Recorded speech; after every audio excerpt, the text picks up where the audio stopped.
Hello दोस्तों, कैसे हो आप लोग। आज हम आप लोगों के लिए एक बहुत ज़बरदस्त विरह कांड का गाना लेके आ चुका हूँ।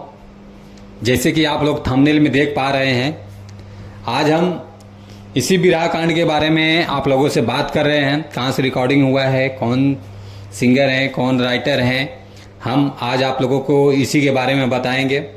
चलिए वीडियो को शुरू करते हैं। नमस्कार दोस्तों, मैं हूं सतीश और आप देख रहे हैं भोजपुरी वुड हंगामा। भोजपुरी लेटेस्ट अपडेट पाने के लिए आप लोग भोजपुरी वुड हंगामा चैनल को सब्सक्राइब कर लीजिए। जो भी भोजपुरी गाने रिलीज होते रहेंगे आप लोगों को इस चैनल के माध्यम से देखने को, सुनने को, जानने को मिलेगा। आप लोग फुल सपोर्ट कीजिए। चलिए वीडियो को आगे बढ़ाते हैं। आज हम जिस बिरहा कांड के बारे में आप लोगों से बात कर रहे हैं, फाइनली ये बिरहा रिलीज हो चुका है बिरहा समाज चैनल से।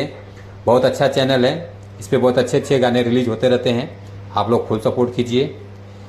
बिरहा गायक है अरविंद मिश्रा जी। इस बिरहा के राइटर हैं दया राम यादव जी।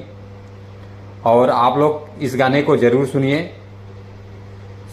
और ये बिरहा बहुत ज़बरदस्त है। अरविंद मिश्रा जी ने भी लिखा है इस बिरहा कांड को। रिकॉर्डिंग हुआ है लवली स्टूडियो जौनपुर से, जैसे कि आप लोग को मैं बता दिया हूँ। आप लोग सुपर हिट गाना सुनने के लिए बिरहा समाज चैनल को सब्सक्राइब